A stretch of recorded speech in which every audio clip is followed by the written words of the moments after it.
All right, so now we're going to finish up the back of this sheet. Problems 7 and 8 are continuity style problems, where they want us to use the definition of continuity.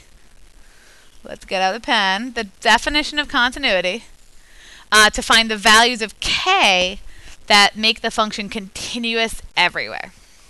All right, so let's look at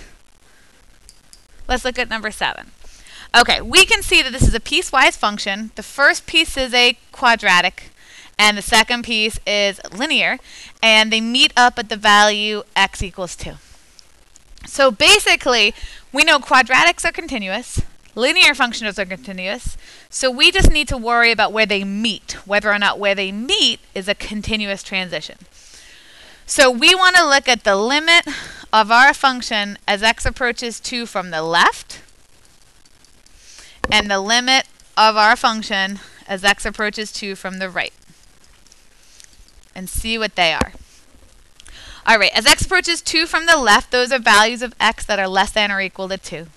So basically, step 1, try to plug in. Let me try to plug in 2. K times 2 squared is 4k. All right, so that's the limit as x approaches 2 from the left. Next one. 2 times 2 for x plus k. Ooh, plus k.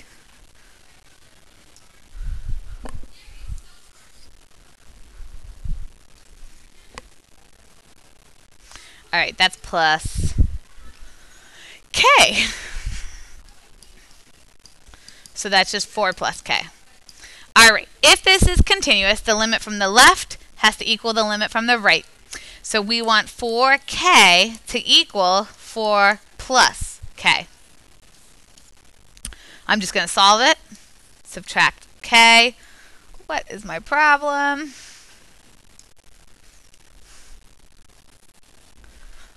All right. Subtract k. We get 3k equals 4. Divide both sides by 3.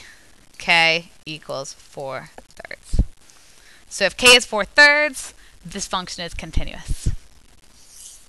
All right, problem number 8. Same idea, different numbers. So now we have, yet again, a piecewise function. We know that this piece will not be continuous at 0, but that's okay because it's defined for x is less than 0. And we have this linear, which is continuous for all values of x bigger than 0. So we, once again, want to make sure that the limit as x approaches 0 from the left of p of x and the limit as x approaches 0 from the right of p of x are the same. Let's go ahead and plug 0 in. Now this first piece is a little bit interesting. It's really the same thing as 4 times sine x over x. Now, the 0 won't affect the 4, and the limit as we approach 0 of sine x over x from either side is 1. So this limit just turns into 4. Next one, 0 from the right. Let's plug in 0 again. Our k is still there. Minus 2 times 0 goes away, and we're left with minus 5. All right, once again, we want the left and the right to be equal. So k just equals 9. All right, moving on to the last 2 questions. The last 2 questions are kind of your standard questions for average rate of change and instantaneous rate of change. You will definitely have at least one of these questions. So just be prepared for that. For every single one, we're finding the average rate of change first. So that is our f of b minus f of a over b minus a. That's our average rate of change. For part B, we're finding instantaneous rate of change, or IROC. Every time I do that, we will be using the limit as h approaches 0 of f of x plus h minus f of x over h. Part C and D just require us to use part B. in the equation of a line, and every time I write a line, I will use the point slope formula, y minus y1 equals m times x minus x1. All right, let's look at problem number 9. First, we want the average rate of change for this function. So I'm going to find out the function evaluated at 3, which is 2 plus 3 minus 9, or 5 minus 9, which is negative 4, minus the function evaluated at 0, which is 2 plus 0 minus 0, which is 2, over b minus a. This is negative 4 minus 2, which is negative 6, over 3, which is negative 2. All right. On part B, we want the instantaneous rate of change for the function when x equals 3. So let's find an equation for the instantaneous rate of change, which is what that equation over there will require us to do. So we're going to find the limit as h approaches 0 of the function evaluated for x plus h. So 2 plus, replace all your x's with x plus h's, minus the function as it appeared with just x's, 2 plus x minus x squared, all over h. The limit as h approaches 0 of 2 plus x plus h. I'm just rewriting this. I'm going to FOIL this out, and I'm going to distribute that negative, so minus x squared minus 2xh minus h squared. And then lastly, I'm going to distribute this negative to all of these terms. Minus 2 minus x plus x squared, all over h. All right, cancel the terms that we can. 2 cancels with negative 2. X cancels with negative x. Negative x squared cancels with x squared. The remaining terms will always, if we did it correctly, they will always all have an h left in them. H, 2xh, and h squared. So we keep going. The limit as h approaches 0 of, I'm going to factor out the h. If I factor out the h from here, we're left with a 1. Here, I'm left with minus 2x. Here, I'm left with minus h over h. As h goes to 0, this equals 1 minus 2x. And this h is 0, and these h's have canceled. So this is the formula to get our slope. The slope, when x equals 3, we're just going to plug 3 in here. It's equal to 1 minus 6, which is negative 5. Which that is the answer for part B. Part C. Part C wants an equation of the line at x equals 3.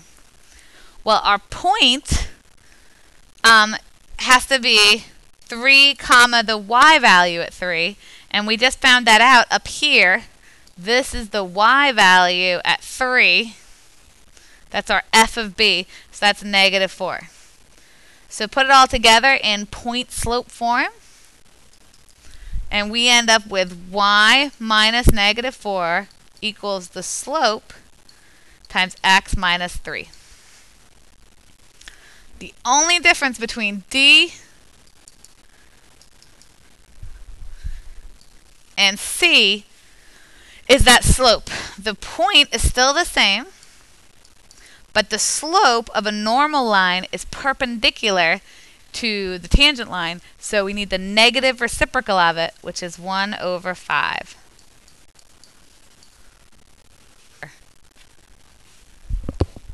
All right, moving on to number 10. We're going to do the same few items. So part A, I'm going to want that average rate of change.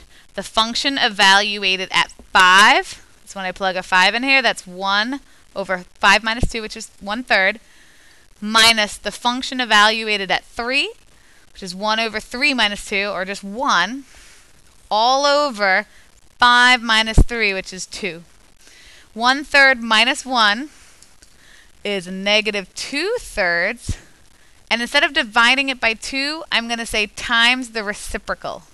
Now you can see those 2's cancel, and my answer is negative 1/3. All right, moving on to part B, the long part. We are going to find the instantaneous rate of change, the limit as h approaches 0 of the function evaluated at x plus h. So 1 over x plus h minus 2 minus the function evaluated at x, that's just 1 over x minus 2, all over h. We need to simplify this algebraically because we cannot just plug in 0. The denominator would be 0. To simplify this, you're going to want to combine these fractions, which means they need to have a common denominator. The common denominator, the best one to get, is the product of the two. So I'm going to multiply this denominator by the other one. And if I do that to the denominator, I have to do that to the numerator as well. I'm going to do the same thing over here. I'm going to need to multiply this denominator by the other one, which is x minus 2. And if I do it to the denominator, I have to do it to the numerator. So my new numerator over here is x minus 2 times 1. So that's just x minus 2. Minus 1 times this whole thing, which is just x plus h minus 2. All over this common denominator that we've created, x minus 2 times x plus h minus 2, all over h. All right, let's see what we can cancel. So we can cancel x minus x. They go away. Negative 2 minus negative 2. They go away. And all I am left with in this numerator is negative h. The denominator has not been touched. And I am still dividing by h. Okay, dividing by h is the same thing as multiplying by 1 over the reciprocal. So it's like taking my negative h over this and timesing it by 1 over h. If you can see, that cancels your h's, and you're left with negative 1 over x minus 2 times x plus h minus 2.